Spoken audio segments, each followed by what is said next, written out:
Hello everyone, তো আজকে এই ভিডিওতে আমি তোমাদেরকে দেখাবো ক্লাস 10-এর ভূগোল সাজেশনের একদম প্রথম চ্যাপ্টার নাম কি? সম্পদ উন্নয়ন।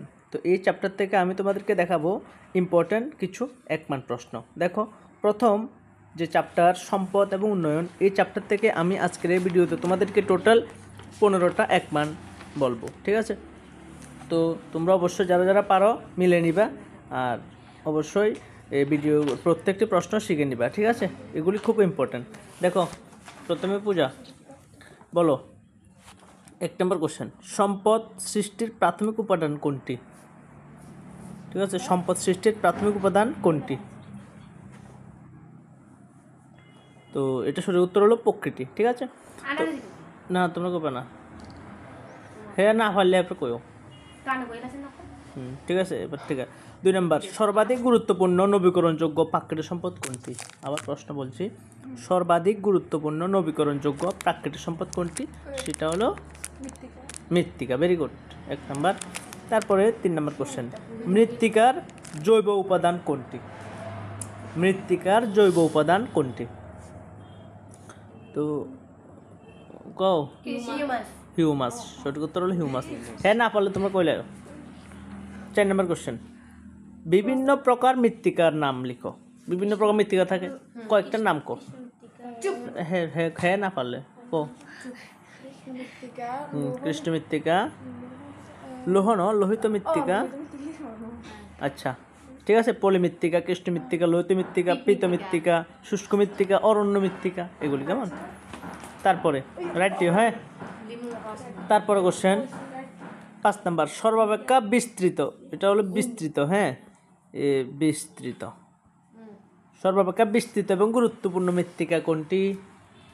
সর্বাপেক্ষা মনোযোগ দিবা, সর্বাপেক্ষা বিস্তৃত এবং গুরুত্বপূর্ণ মৃত্তিকা কোনটি? সঠিক উত্তর হলো, তোমরা কইলো পলি মৃত্তিকা। Very good.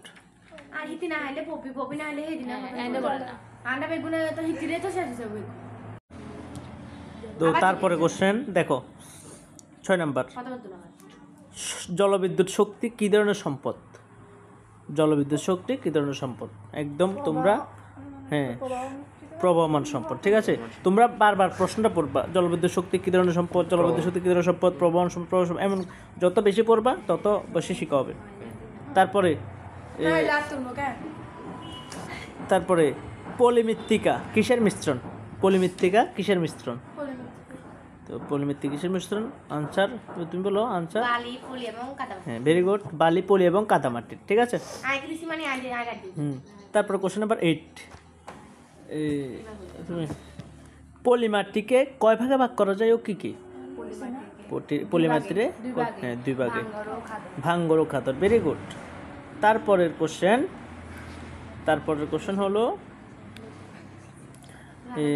কোশ্চেন নাম্বার 9, কোন মৃত্তিকায় রেগুর মৃত্তিকা নামে পরিচিত? কার প্রশ্ন? বৈশালী। কোন মৃত্তিকা রেগুর মৃত্তিকা নামে পরিচিত? ঠিক আছে, এবার পূজা, কোন মৃত্তিকা রেগুর মৃত্তিকা? কৃষ্ণ মৃত্তিকা, ঠিক আছে, কৃষ্ণ মৃত্তিকা। Very good.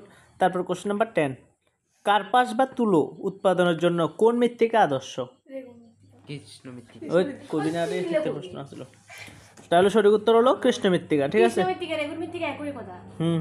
Very good. কার্পাস বা তুলো উৎপাদনের জন্য কোন মৃত্তিকা আদর্শ? কৃষ্ণ মৃত্তিকা বা রেগুর মৃত্তিকা।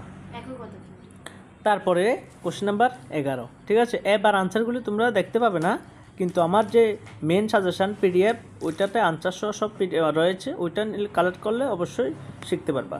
11 নম্বর, কোন মৃত্তিকা কৃষ্ণ কার্পাস মৃত্তিকা নামে পরিচিত? কোন মৃত্তিকা কৃষ্ণ কার্পাস মৃত্তিকা নামে পরিচিত?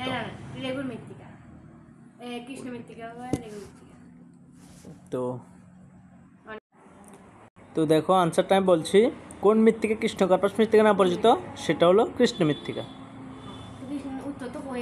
ঠিক আছে? এটা প্রশ্নের মধ্যেই উত্তর আছে, কৃষ্ণ কার্পাস মৃত্তিকা নামে পরিচিত হলো কৃষ্ণ মৃত্তিকা, আর কি, কেমন? এতটুকু রাইট। তো 12 নম্বর, একটি পরিবেশ বান্ধব জ্বালানির নাম লিখো। একটি পরিবেশ বান্ধব জ্বালানির নাম লিখো। প্রাকৃতিক গ্যাস। Very good. তারপরে তুমি 13 নম্বর, ল্যাটেরাইট শব্দটি কোন শব্দ থেকে এসেছে এবং এর অর্থ কী? ল্যাটেরাইট শব্দটি কোন শব্দ থেকে এসেছে এবং এর অর্থ কী বলো?